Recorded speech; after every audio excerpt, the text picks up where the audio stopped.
Baik, bismillahirrahmanirrahim. Assalamualaikum warahmatullahi wabarakatuh. Perkenalkan, nama saya Jendral Kito Sabilillah dengan NIM K1A1210008 dari Fakultas Kedokteran jurusan Pendidikan Dokter Universitas Allo Aleo. Jadi pada video ini saya akan menjelaskan mengenai apa itu Bradybena similaris atau yang biasa dikenal dengan keong semak. Mulai dari morfologinya, penyebarannya, adaptasinya, reproduksinya, ada juga nanti manfaat ekologinya, nilai gizinya, dan juga manfaat ekonominya. Baik, mungkin langsung saja. Jadi keong semak atau dalam bahasa Latin disebut dengan Bradybena similaris merupakan salah satu hewan dari kelompok Mollusca. Yang dimana kelompok Mollusca ini atau dengan kata lain itu hewan yang tidak memiliki tulang belakang atau hewan lunak. Jadi untuk Bradybena similaris ini hidup pada rumputan yang tinggi yang biasanya ada juga di bawah kayu atau ranting dan juga di hutan tanaman daluga atau biasanya umumnya itu pada lingkungan yang gelap dan juga lembab.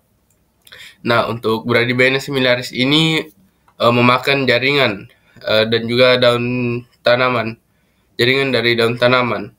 Dan juga biasanya memakan untuk Bradybena similaris yang hidup di bawah tanah itu biasanya memakan dari akar dari tanaman yang masih muda. Nah, untuk dampak negatifnya bagi tanaman yang dimakan ini akan mengurangi kesuburan dari tanaman. Dan juga Bradybena similaris ini biasanya sebagai inang dari cacing parasit Erythema pancreaticum. Nah, untuk parasit ini biasanya menyebabkan radang pada pankreas dari sapi, kambing, domba, dan hewan-hewan ternak lainnya. Baik, selanjutnya yaitu ada morfologi dari Bradybena similaris. Jadi di sini bisa kita lihat pada gambar juga. Nah, jadi untuk cangkang dari Bradybena similaris ini bundar dan juga cembung. Di sini bisa kita lihat cembung cangkangnya dan juga warnanya itu coklat agak keputih-putihan. Nah, di sini untuk tubuhnya ini warnanya itu warna kuning dan juga agak keemasan dan agak berkilauan. Mungkin untuk gambar lebih jelasnya bisa kita lihat di slide selanjutnya. Selanjutnya untuk lingkarannya ini, bentuk lingkarannya ini bisa sampai 5 sampai 6 alur lingkaran, dan jika kita lihat nanti ada giginya ini, gigi dari Bradybena similaris ini berbentuk gigi radular, dan untuk keong dewasa ini tersusun dalam sebuah garis yang agak lurus dengan 125 sampai 146 baris dan 32 sampai 35 gigi per setengah baris. Baik, yang selanjutnya yaitu habitat dari Bradybena similaris.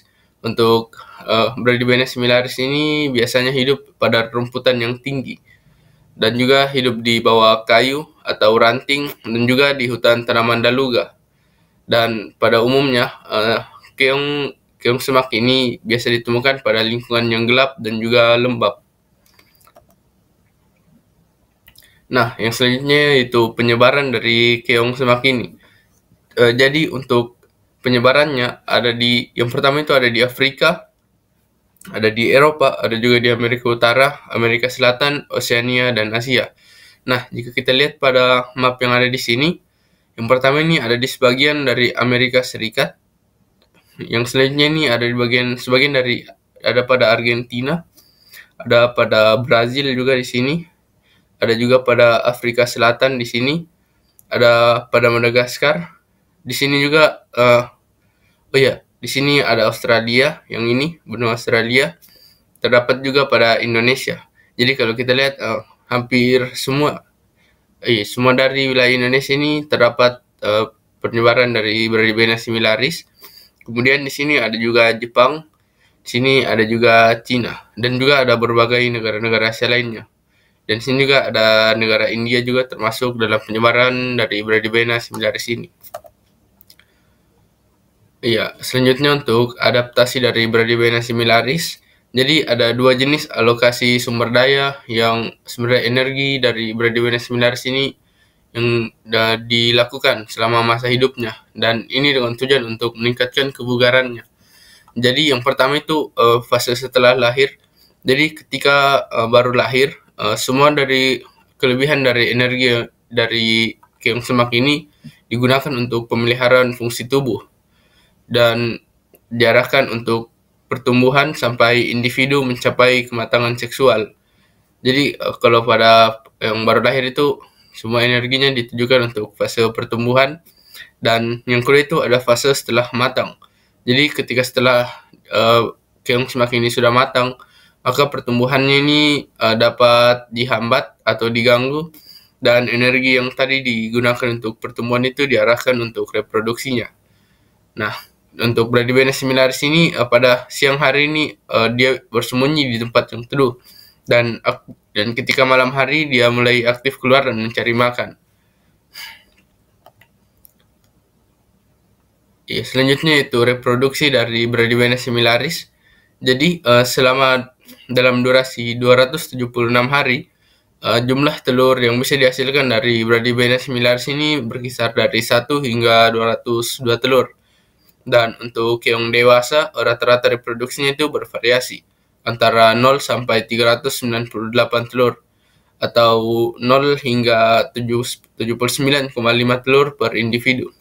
Dan untuk keong yang remaja, rata-ratanya yang bisa dihasilkan itu 30 butir telur. Dan jumlah rata-rata telur bervariasi antara 3 sampai 115,5.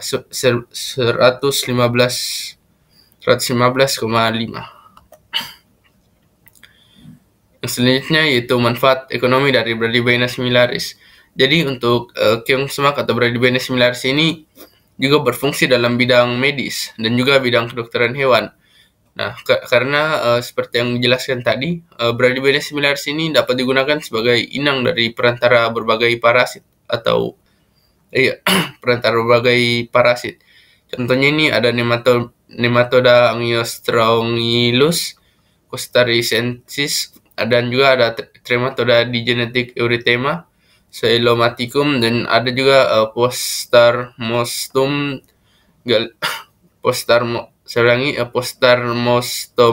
gallinum. Nah, selanjutnya untuk ekologinya, jadi untuk Bradybena similaris ini sering dikatakan juga sering juga digolongkan sebagai hama dalam pertanian, karena seperti yang kita ketahui makanan dari Bradybena similaris ini tadi dia memakan daun dari tumbuhan atau rumput-rumputan seperti yang tadi dijelaskan.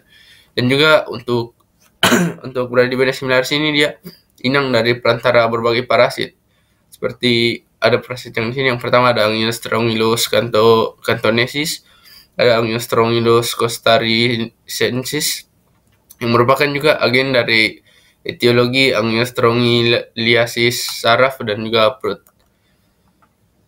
Baik, yang selanjutnya itu nilai gizi dari Bradybena similaris. Jadi seperti yang diketahui, Bradybena similaris ini mengandung sejumlah glukosa pada hemolimfanya dan kandungan glikogen dalam sel-sel kelenjar pencernaan dan massa encephalopedal. Jadi seperti yang diketahui, glukosa dan glikogen ini berfungsi sebagai energi dalam tubuh. Baik, mungkin sekian presentasi saya pada kesempatan kali ini mengenai Bradybena similaris atau yang biasa dikenal dengan keong semak. Lebih dan kurangnya mohon dimaafkan. Wabillahi taufiq wal hidayah. Wassalamualaikum warahmatullahi wabarakatuh.